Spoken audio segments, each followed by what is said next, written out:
how do you convince a nervous system that it can trust those around it?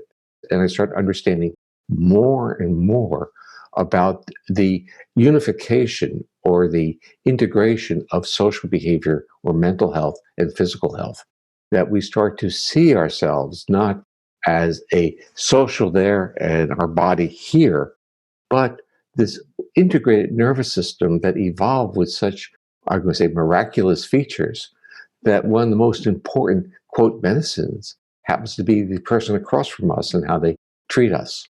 We try to fix things with interventions without understanding the beauty and the power of our own systems that really can emerge with tremendous self-healing capacity when the nervous system is not under threat. That top-down effect meeting the bottom-up signals has to create a narrative of welcoming. So in a sense, we have to honor our bodily feelings. We can't, in a sense, evaluate it and say they're bad, because that will just promote more defensiveness and threat physiological. We have to say, wow, what an interesting nervous system I have. What can it do? So the narrative has to be shifted so that it becomes more one of respectful observation. And I would actually, in the world that you're in, it'd be witnessing. We're witnessing ourselves with respect, not evaluating ourselves without respect. Right. I found it so helpful for people to understand those processes so that they could get away from shaming themselves. Yeah.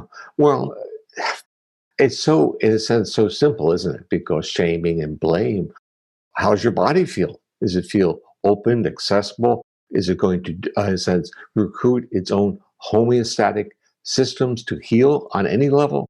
Or is it going to hunker down and protect itself from the world that we're in? The world that we're in basically treats individuals like if they ramp up the motivation, the person will change. So make it worse so they'll get better, without understanding that as you make it worse, the body has no place to go but down.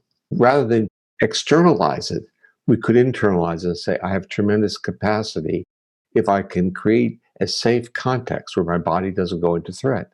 Then my nervous system supports homeostatic function, which means helps me heal.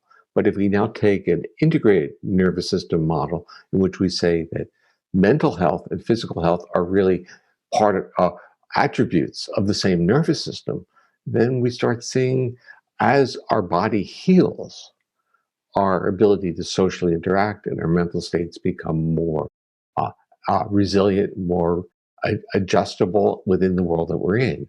So we have to have much better appreciation of the, I won't use the word duality, but the bidirectionality of mental and physical health and illness.